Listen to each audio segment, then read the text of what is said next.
Hey, this is part 3 of a 3-part series about childhood fears. If you haven't seen parts 1 and 2 yet, there should be an eye somewhere at the top of the screen right now that can take you to those parts if you want to check those out. There's a couple of really cool stories there, but if you just want to dive into part 3 and don't care about any of that, then go right on ahead. Yeah, this is your warning or whatever, I guess. Okay, on with the show. How do I turn this camera off? It's the button, right? Alright, the next one just says Scooby Doo on Zombie Island. Like, all of it. Scared me as a child. 9. Yeah, I was 9 when I really got into Scooby Doo. I knew it was kind of around and I'd watch the old show occasionally, but it wasn't like something that I was crazy obsessed about. And then when I was around 9, my cousin and I watched one of the What's New Scooby Doo movies. I think it was Scooby Doo and the Monster of Mexico. And for some reason, I really liked the style of that one. So then I became a Scooby Doo nut. I even dressed up as Velma for Halloween that year. But the point of it is I was just kind of tearing through all Scooby Doo videos. I was like renting out every Scooby Doo movie I could watch. And Scooby Doo on Zombie Island really scared me because it was real. And Scooby-Doo had like this whole established thing of, oh, the monsters aren't actually ever really real. It's just some guy or some woman in a mask. So as a kid, it didn't scare me as much then because I always had the sense of reassurance that even though they're being chased down by these monsters, they're really just real people inside that are making really odd business choices. But Zombie Island was entirely different. And that's what makes it so cool, like that the whole like series of Scooby-Doo movies, Zombie Island, which is Ghost, Alien Invaders, I guess kind of Cyber Chase, but that one's a little more goofy, so I'm not really going to count it into this category, even though it technically all came out around the same time. But the whole like reboot of the franchise during that time period was really interesting because it tried turning everything on its head and having there actually be real monsters. So I can look back on it now and really appreciate Zombie Island because it was doing something different and it took the Scooby-Doo characters a step forward and almost it tried moving them out of their archetypes and like making fun of their previous stereotypes that they had had for so long. But child me does not appreciate the nice animation film nuances of Scooby-Doo's history. No, all child me realized is that the zombies were real, and there were demon cat ladies, and they were sucking out Shaggy and Scooby's soul, and they were becoming zombies themselves, and that was not okay! But it was a movie I rewatched a lot, even though I didn't really like watching it when it came down to it. I guess in that sense, Scooby-Doo on Zombie Island was kind of the first horror movie I got into, which is really interesting and kind of weird to think about. Bravo, Scooby-Doo. Happy 50 years. May you live on forever. But please, just make a good reboot again. I feel like the last good one was Mystery Incorporated. Just try doing something. Anytime Scooby-Doo does something that focuses on monsters being real, like it's a little more interesting. Maybe go back to that a little bit. Go back to character development. Yeah. There's a movie coming out too, I think. That ought to be interesting. So this brings me to the last thing on my list. And I think that makes 9 things that scared me as opposed to 10. So I almost made 10, but not quite. I couldn't dig up any more memories, apparently. So this is the last one. And this one was a little more recent. So I thought it'd be interesting to talk about because I was in college. But at this point, college me is child me.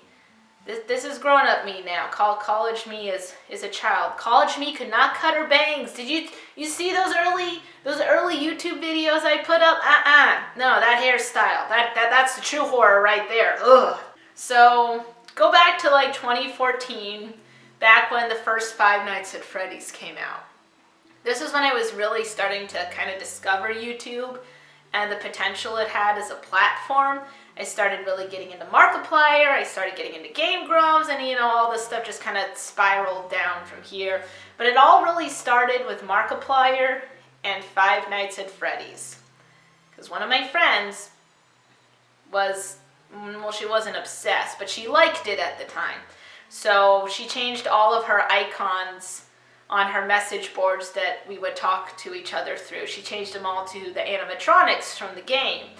And I asked, what is this? And she said, oh, it's from Five Nights at Freddy's. And at the time I was like, what is Five Nights at Freddy's?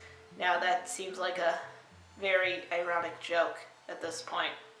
But I looked it up on YouTube to find out what it was, because I thought, well, is it like a mini-series? Is it an animation? I didn't think it was a game.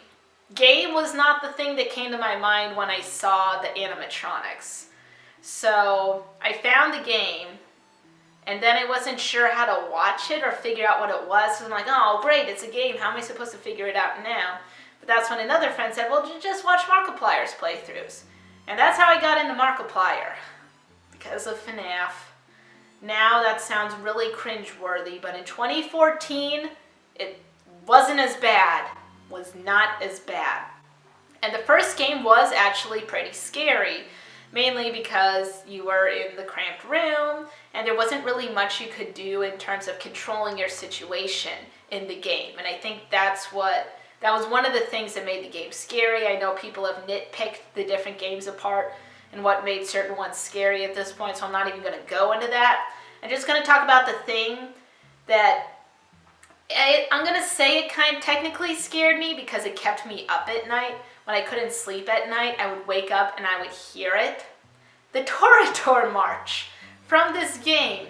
You know, whenever you lose all the power and then you see like Freddy's face in the corner flashing and then the Toreador March plays. Yeah, that march, the way that march is done in the game, would play in my head in the middle of the night while I was trying to sleep.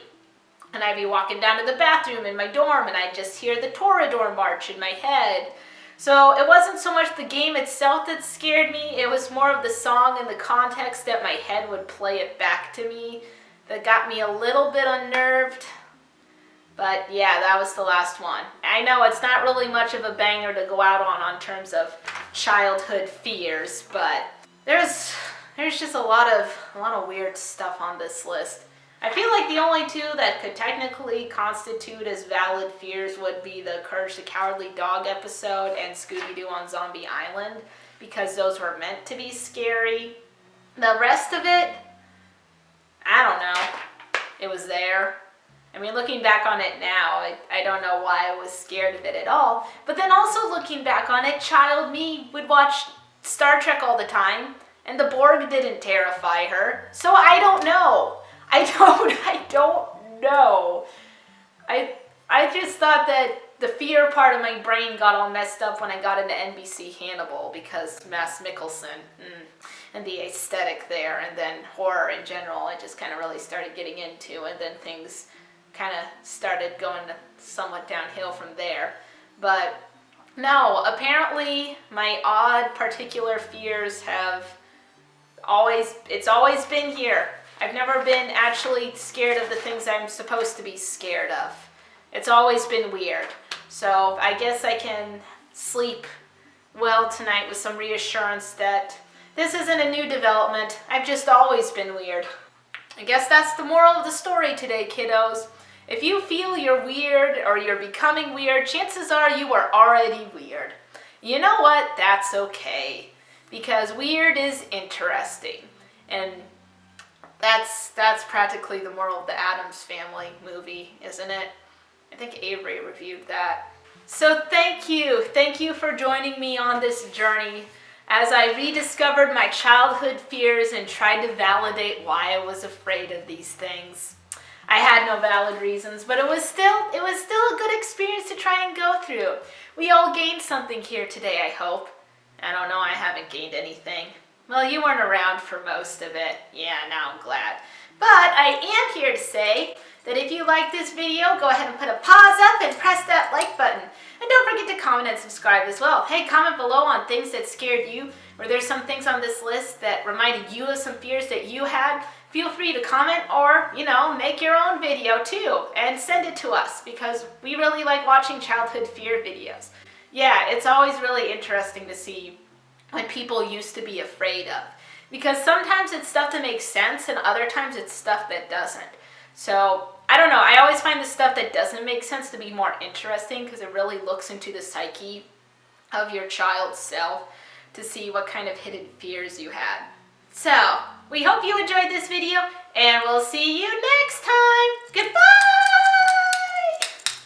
So what now? I'm gonna take a nap.